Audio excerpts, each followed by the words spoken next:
നമുക്കൊന്നൊരു കല്യാണത്തിന്റെ വിശേഷങ്ങളൊക്കെ ഒന്ന് കണ്ടുവന്നാലോ. നമ്മുടെ മാമന്റെ മോന്റെ കല്യാണമാണ് കേട്ടോ. നമ്മളിപ്പോൾ നിൽക്കുന്നത് കോഴിക്കോടാണ്, പക്ഷെ ജനിച്ചതും വളർന്നതൊക്കെ മലപ്പുറം ജില്ലയിലെ നിലമ്പൂരാണ്. അപ്പം നമ്മൾ നിലമ്പൂർക്കാണ് കല്യാണത്തിന് പോകേണ്ടത്. അപ്പം നമ്മളിവിടെ 9:45 ആകുമ്പോൾ KSRTCക്കാണ് പോയത് കേട്ടോ. ഒരു 11:03 ആയപ്പോൾ നമ്മൾ മഞ്ചേരി എത്തി. ശരിക്കും മഞ്ചേരി എത്തേണ്ടത് 10:55 50 ആകുമ്പോഴാണ്. ഇതേപോലെ ട്രാഫിക്കോ അല്ലെങ്കിൽ തിരക്കോ എന്തൊക്കെ ഉണ്ടെങ്കിൽ മാത്രമേ 11 മണി കഴിയുള്ളൂ മഞ്ചേരി എത്താൻ. പിന്നെ നമ്മൾ പോന്നോടത്തോളം ഒന്നും നിലമ്പൂരിലേക്ക് ഇല്ല. ഒരു 12 മണിയായപ്പോൾ നമ്മൾ നിലമ്പൂർ സ്റ്റാൻഡിലെത്തി. അവിടുന്ന് ആരോട് ചോദിച്ചാലും ഓസിക്കോ ഓഡിറ്റോറിയം. കാരണം ഒരുപാട് പഴക്കമുള്ള ഓഡിറ്റോറിയമാണ് കേട്ടോ. ഞങ്ങളൊക്കെ ചെറുപ്പത്തിലേ കാണുന്ന ഓഡിറ്റോറിയമാണ്. അതുകൊണ്ട് തന്നെ പഴക്കമുണ്ട് നിങ്ങൾ പറയുമ്പോൾ ഒരുപാട് പഴകിയതൊന്നും കരുതണ്ട. ഇപ്പോഴും തല നിർത്തി നല്ല ആഡംബരത്തോടെ തന്നെയാണ് ഓസിക്കോ ഓഡിറ്റോറിയം നിൽക്കുന്നത്. പിന്നെ ചെന്നപ്പോൾ തന്നെ 2 തരം വെൽക്കം ഡ്രിങ്ക് ആണ്. അനിയത്തി പിന്നെ റെഡ് ഡ്രസ്സ് ആയതുകൊണ്ട് ഓൾ റെഡ് വെൽക്കം ഡ്രിങ്ക് ആണ് കഴിച്ചത്, ഞാൻ പരസ്യം കഴിക്കും. അങ്ങനെ ഞങ്ങൾ ഓഡിറ്റോറിയത്തിനുള്ളിലേക്ക് കയറി. നമ്മൾ കുടുംബക്കാരായതുകൊണ്ട് കുറച്ച് നേരത്തെത്തി. ആ ഫോൺ വിളിച്ച് നിൽക്കുന്നതാണ് നമ്മളെ മാമന്. കുറച്ച് തിരക്കിലാണ്. അവിടെ നമ്മൾ വന്നില്ല അറിയിപ്പൊക്കെ ഒന്ന് കൊടുത്തിട്ട് നേരെ പുറത്തേക്ക് ഇറങ്ങി നേരെ കണ്ടത് തന്നെയാണ്. ചൂടോടുക്ക നല്ല ജിലേബിയും മൈസൂർ പാക്കൊക്കെ ഉണ്ടാക്കണേ.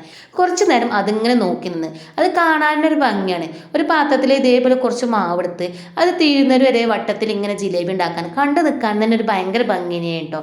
അത് കുറച്ചൊക്കെ കണ്ടു നിന്ന് അതിനൊക്കെ കുട്ടികളും മക്കളൊക്കെ ഓരോന്നും മീരണ്ടീനൊക്കെ അതൊക്കെ ഒന്ന് ടേസ്റ്റ് നോക്കി. പിന്നെ നമ്മൾ നേരെ ഫുഡ് കഴിക്കാൻ പോയി. 2-3 തരം ഫുഡൊക്കെ ഉണ്ടായി കേട്ടോ. ആദ്യം നമ്മൾ മന്തിയാണ്, നല്ല ചിക്കൻ മന്തിയാണ് കേട്ടോ.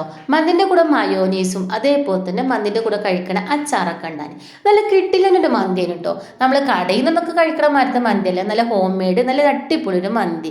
നല്ല അടിപൊളിയായിട്ട് ചിക്കനൊക്കെ നല്ല വെന്തിക്കണേ. നമ്മൾ മയോനീസും ചിക്കനൊക്കെ കൂട്ടി നല്ലോണം മന്തി കഴിച്ച് പകുതി ആയപ്പോഴാണ് ചിക്കൻ പൊരിച്ചത് വന്നത് കേട്ടോ.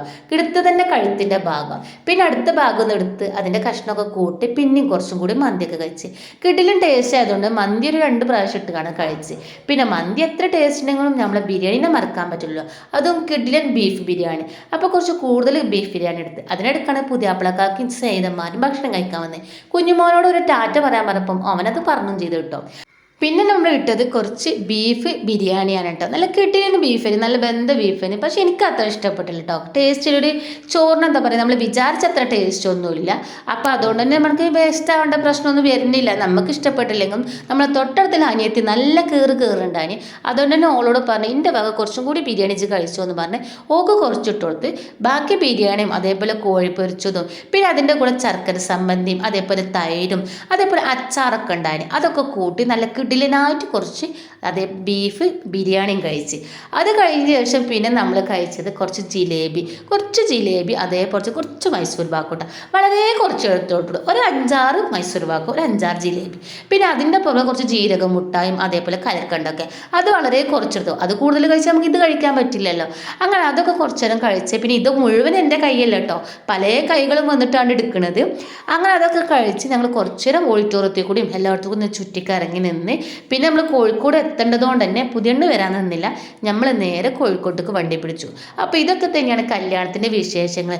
അപ്പോൾ ഈ വിശേഷങ്ങളും ഈ വീഡിയോ നിങ്ങൾക്ക് ഇഷ്ടപ്പെട്ടുണ്ടെങ്കിൽ ഒന്ന് ലൈക്ക് ചെയ്യണം, ഷെയർ ചെയ്യണം, സപ്പോർട്ട് ചെയ്യാനും മറക്കല്ലേ.